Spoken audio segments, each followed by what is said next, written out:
Hello everyone and welcome to Tech Upskill channel. In today's video, I will show you how to change the screen turn off timeout in Windows 11. And now let's get started.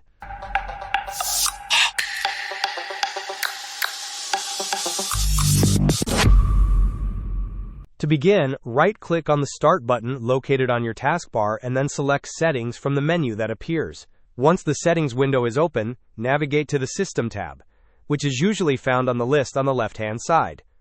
In the right pane, you will find an option for Power and Battery. Select this option. This page may take a moment to load all of its contents. After it has loaded, expand the section labeled Screen and Sleep and Hibernate Timeouts.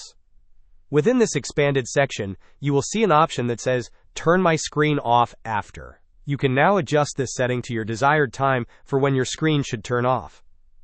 You can also configure the same setting for when your device is on battery power. Hope this was helpful. Don't forget to like and subscribe if you enjoyed. As always, thanks for watching, and I will see you in the next video.